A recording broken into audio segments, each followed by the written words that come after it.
Good evening, Winterview, back again with another brief dialogue for his dear friend, Annastacey. Once again, driving in my auto on the way home from work after a busy day. Thought I'd give you a brief dialogue on one of the behaviors of mind, one of the behaviors of the brain, if you prefer to think of it like that. Something that you might find interesting, might have come across yourself. The organism, if we can view the body as an organism for a moment, not a person, not a me or an I, just an it, just a biological entity that is well adapted to survive across millennia, across the span of the evolution of the species. One of the core survival,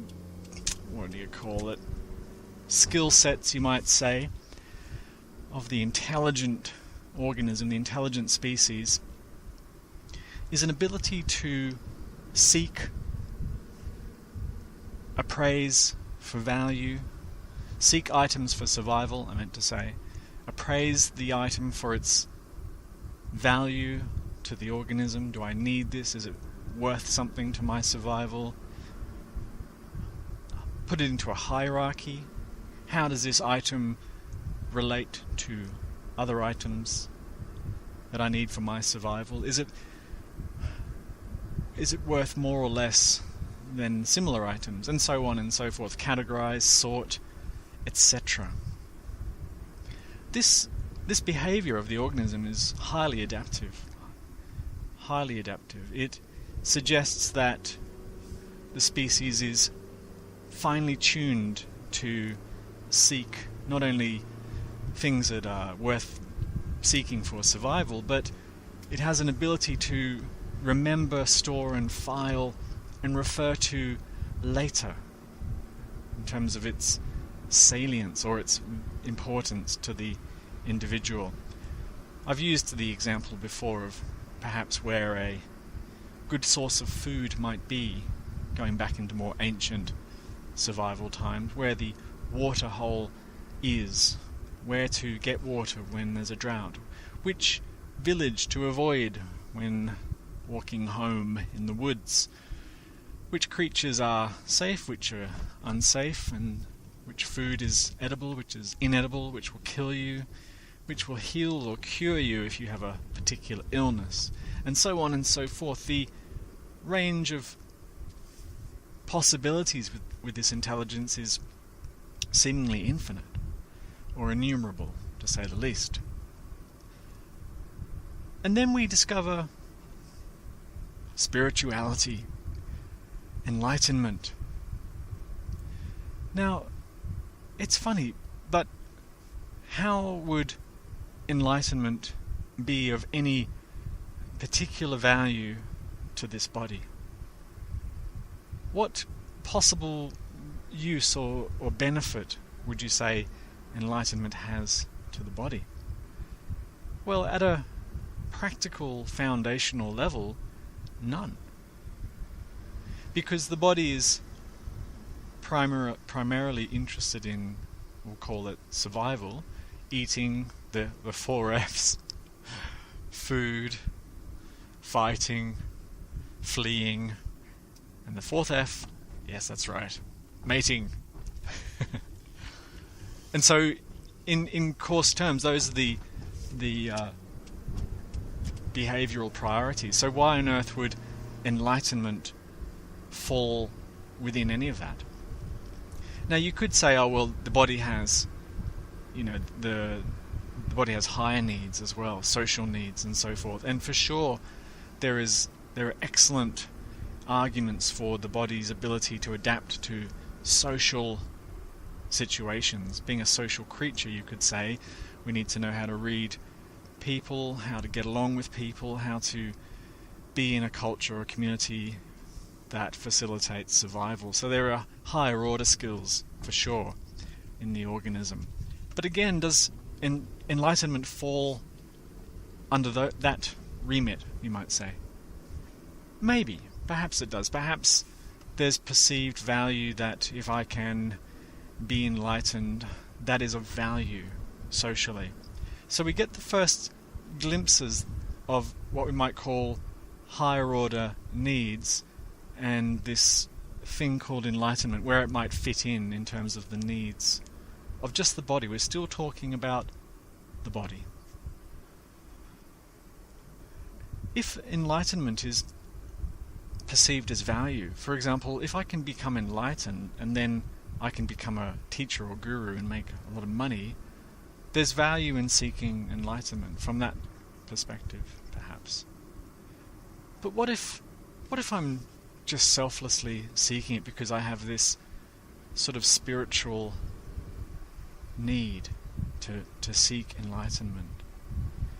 We find ourselves in a bit of a muddle, because the mind is primarily driven by survival, which falls within the space-time realm. Now, listeners might not like to hear that. They might like to hear that the individual has higher order needs that might be spiritual and wonderful and esoteric and transcendent and blah blah blah. But it's not the case, actually. It's an imagination, you could say, on behalf of the person. Because as long as there's a person in the middle or in the midst, the person has very lofty needs beyond the body. The higher order needs, you could say, are for the person. And this is where it becomes a bit crazy. There is no person. The higher order needs, therefore, are all based on a fallacy. I need to transcend my humanness. I need to transcend the body. I need to break the identification as a person in the body to find enlightenment, and so on. And all that style of thinking is all for the person. And gain in that context is personal gain. I, the person, will become enlightened, or hope to become enlightened, and so off I go. But using the mind for this search is problematic, because the mind's design, or the brain's design, is survival in the space-time realm. Survival in the space-time realm is a very specific skill set. The mind is exquisitely adapted to, but it has no idea how to search for abstract notions for a fictitious self. So, what does it do? Well, it does what it only knows what to do. It applies the same criteria of body survival to the spiritual search. That is, it decides first of all what is of value in the spiritual search, and then sorts and categorizes and sets about seeking this. Now, how does it do it? It's intelligent. The mind is very intelligent, and so it sets about finding a reference, a baseline. And that usually means finding a guru or a special person who has achieved or attained enlightenment. And once it's found this person, it has to do a little reality testing, or a little testing of this person.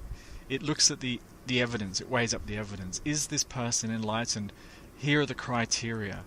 Talks about the self in a transcendent way, reports feelings of bliss, unity, love. Check. Is aware of God consciousness, has unified mortal consciousness with God consciousness. Check. Wears a robe. Check. Talks in a very soft, neutral, non-threatening tone. Check. Is a vegetarian. Check. Has a peaceful vibe. Check. Is very nice. Check. Okay, got my guru. Will now read guru's works, study guru's words, apply guru's principles and techniques, categorize, sort, remember, compare. Guru X versus Guru Y. Guru Y, not so nice, a bit prickly, socially inept, asks for a lot of money, has not had union with God, therefore not as desirable as Guru X or Y. I can't remember which one I said. Therefore, I discard the lesser of the gurus and approach enlightenment from the higher perspective, and so forth. And this is what the mind does, not because we're idiots. It's just what we're designed to do. We cannot not do the mind's functioning. But we don't realize it. We're driven by a machine, you might say, that is exquisitely attuned for survival in the space-time realm. We're driven to these higher order, lofty, imaginary goals for the person by a machine, we'll call it, or an organism if you prefer, that is grounded firmly in reality. Or put more simply, we're looking for something unreal with a machine that is designed for real. And that's where we get confused as seekers. That's where a huge amount of confusion and guilt and worry and concern about the lack of progress in our spiritual search comes, or even the feelings of reward, because the organism is programmed to be rewarded for things that are good for it. So when it finds food, it feels satisfied. When it finds water, it feels quenched. When it finds good social company, it feels well-being and happiness and all those nice feelings. It therefore associates anything in the sort of positive realm of emotion with progress or need or gain. And so spiritual progress in many ways is just measured on a very rudimentary physical, biophysical level. This particular meditation gave me feelings of peace. Feelings of peace are equated with spiritual progress and enlightenment, ergo, I'm on my way. But there is no person. The person will never get enlightened. The person will never get anything, let alone enlightened. The person can't do anything. The person can't even take the next breath. That's how useless the person is. So the imaginary person, the fictitious center, self-center of existence, not knowing its own fictitiousness, you could say, stretches itself towards lofty, dreamlike, imaginary goals with a machine not suited for the job. It's trying to unfurl a lily with a sledgehammer. You could say something along those lines.